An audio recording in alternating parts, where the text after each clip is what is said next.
En aquesta càpsula parlarem d'algunes estratègies per l'abordatge de les violències masclistes i sexuals en espais d'oci del barri, per saber com poder intervenir en situacions en les quals hi hagi qualsevol agressió, ja sigui sexista o sexual o masclista, en qualsevol espai de festa.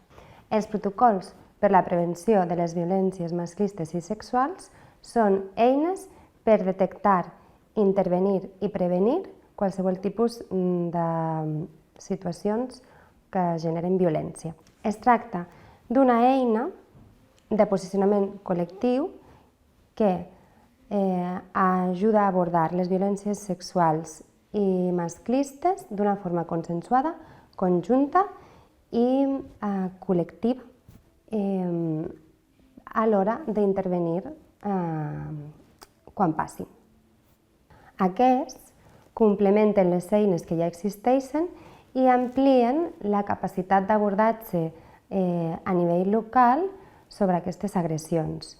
Per tant, estem donant una sèrie un marc de seguretat a les persones que pateixen agressions en contextos d'oci nocturn, d'espais del barri, que en altres moments, fa uns quants anys, quan encara no existeixen aquests protocols, quedaven una mica en l'aire.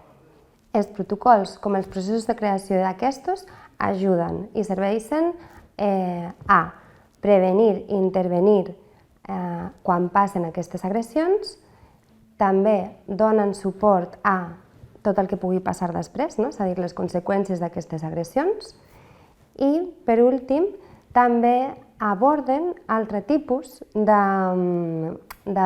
violències que tenen més a veure amb els discursos que tenim, que poden ser sexistes o masclistes, també poden atendre a les dinàmiques de l'assemblea del propi col·lectiu, per exemple, o bé a qualsevol mirada sexista i androcèntrica que tinguem a l'hora de relacionar-nos dintre del nostre col·lectiu o a l'hora de crear el contingut de les festes del nostre barri. Un punt clau a tenir en compte a l'hora de crear un protocol és que és l'oportunitat de formar-se i per poder saber detectar aquestes violències.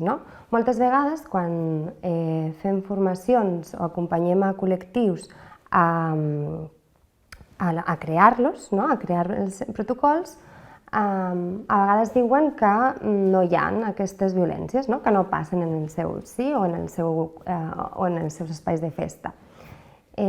Llavors aquí hem d'aturar-nos i preguntar-nos per què passa això. Per tant, és molt important que tot el col·lectiu es formi i sàpiga poder detectar aquestes situacions. Us deixem algunes preguntes perquè pugueu reflexionar ja en el vostre col·lectiu. Quina cultura estic creant al meu col·lectiu i al meu barri si no parlo quan es dona una agressió? Quina cultura estic creant si excuso l'agressió d'algú? Quina cultura estic creant quan algú fa un comentari sexista, masclista o racista i no dic res? Abans d'iniciar un protocol és important que com a grup ens preguntem algunes coses. En primer lloc, cal preguntar-nos com estem com a grup. És a dir, estem en un moment que tenim forces, és en un moment que estem molt cohesionades, és un moment que igual tenim molt d'estrès i tenim poc temps. És important saber-ho perquè tot això influirà en tot el procés d'elaboració del protocol. En segon lloc, és important preguntar-nos què se'ns mou a nivell emocional en el moment que pensem que hem de fer un protocol.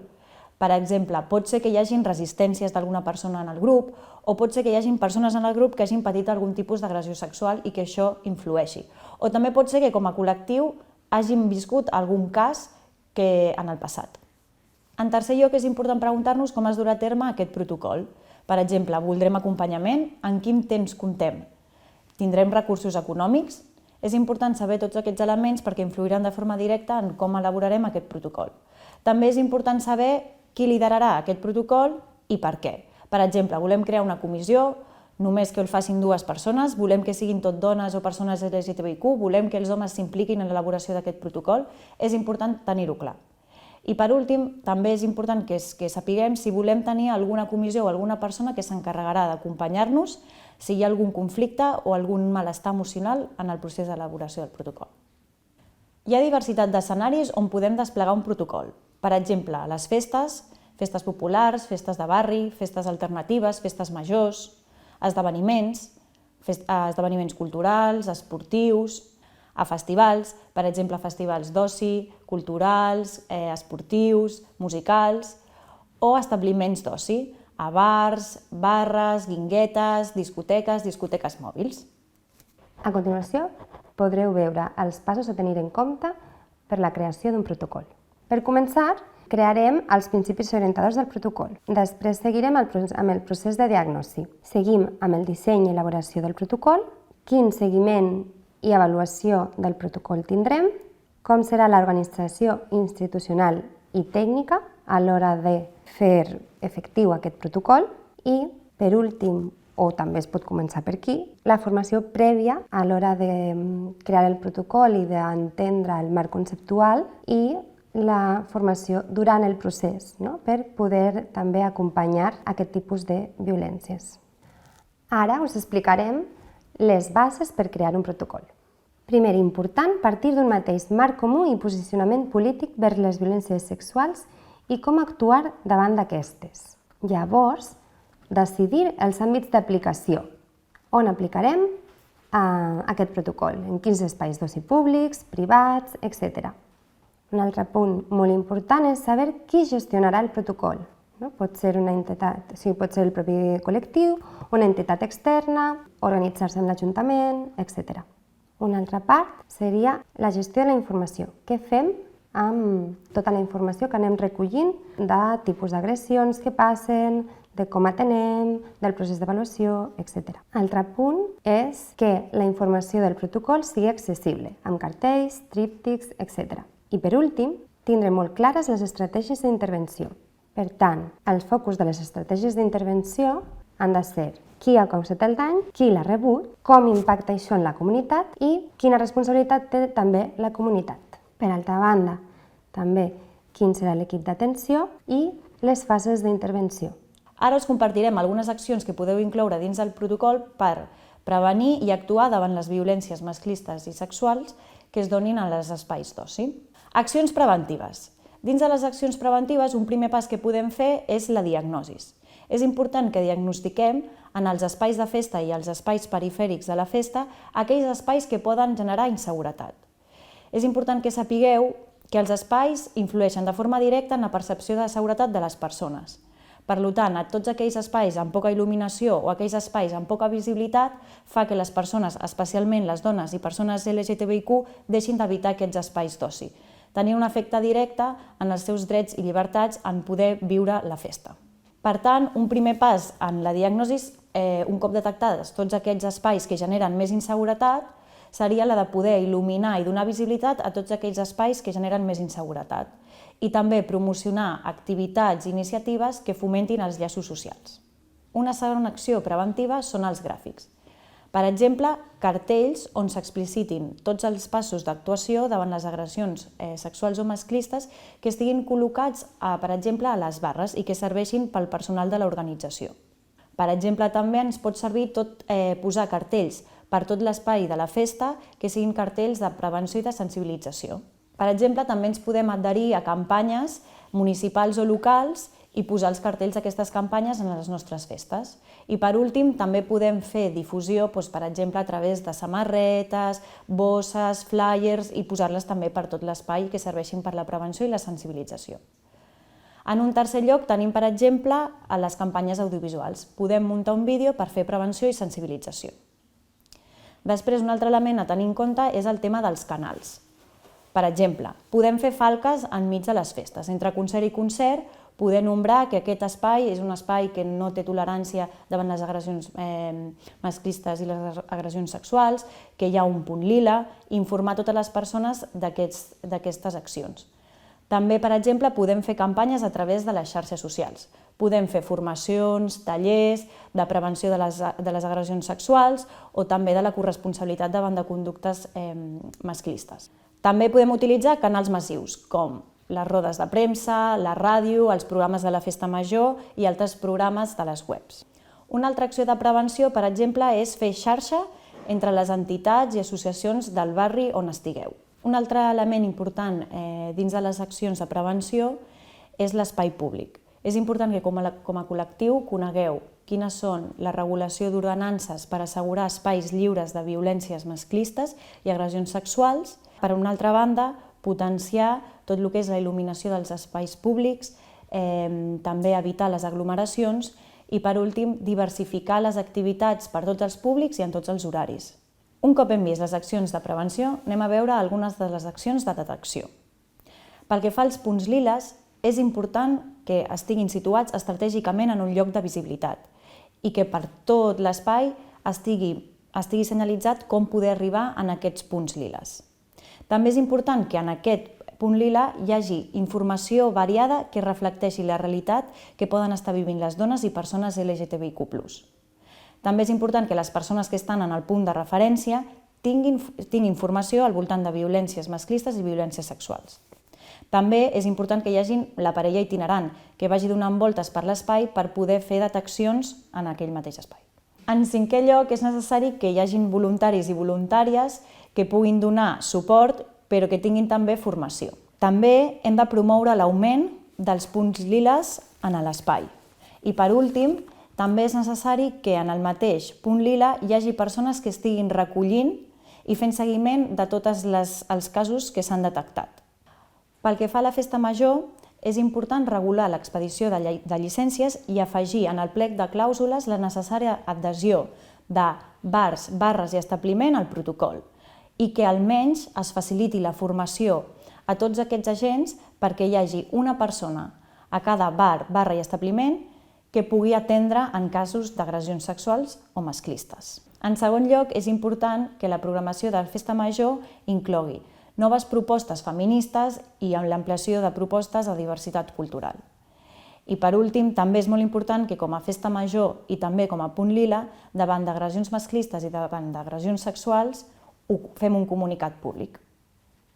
A continuació veure una taula que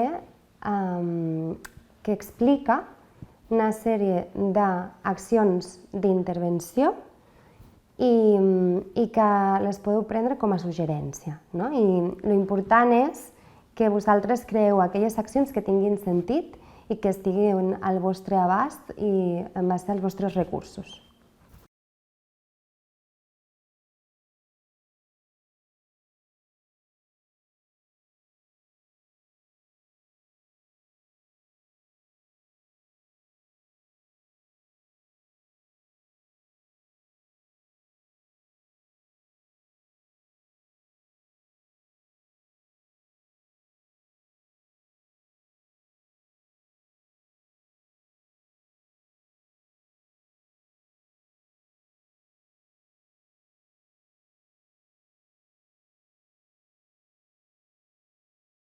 Per últim, a l'hora d'atendre agressions sexuals, volem compartir com la mirada restaurativa pot acompanyar processos de responsabilització i justícia davant d'aquestes situacions. La violència genera una necessitat de justícia i a l'hora de parlar i tractar les violències sexuals encara més, perquè han sigut un tipus de violències que s'han repetit molt al llarg de la història i que encara no hem trobat la manera d'aturar-les. Per tant, també és important introduir un canvi de patró a l'hora d'atendre aquestes violències i poder deixar de reproduir-les. La mirada restaurativa ens ofereix un marc d'atenció de les agressions i els conflictes en els diferents àmbits, jurídic, educatiu, comunitari, etc. Aporta una nova perspectiva en la qual les persones poden responsabilitzar-se del que han fet, del dany causat i de l'impacte que han tingut en les persones. En canvi, la mirada punitiva posa el càstig en el centre i no atén les necessitats de la persona o de la part agredida. Sí que ofereix una seguretat puntual o aïllada, que això és molt important, però no qüestiona les estructures del sistema que tenim que reprodueixen aquestes violències i, per tant, no genera canvis en aquestes i formen part de la reproducció d'aquestes violències. Si apartem de la societat a totes les persones que cometen un dany, el que estem fent és que no tinguin l'oportunitat d'assumir responsabilitats i d'aprendre l'impacte que tenen els seus actes i les seves conseqüències. I per tant, no hi ha empatia, no hi ha un qüestionament, no hi ha diàleg amb això. Els delictes greus són la punta de l'iceberg, però no hem d'oblidar que aquestes violències es donen perquè hi ha tota una sèrie de violències més subtils i silenciades que passen cada dia i que hem de poder atendre i transformar. És cert que no totes les persones estan preparades per assumir responsabilitats, que implica reconèixer els fets, tenir empatia per la part agredida, responsabilitzar-se del que ha fet, un compromís per canviar aquestes actituds i entendre d'on venen i poder realment fer un esforç de parar i aturar aquest tipus de comportaments. Les persones que no estan preparades per fer això són un perill social i, per tant, és important posar un gran límit i aquí és on la justícia punitiva té tot el sentit i és molt important que actuï, ja que necessitem tots els recursos que tinguem al nostre abast per afrontar aquest tipus de violències.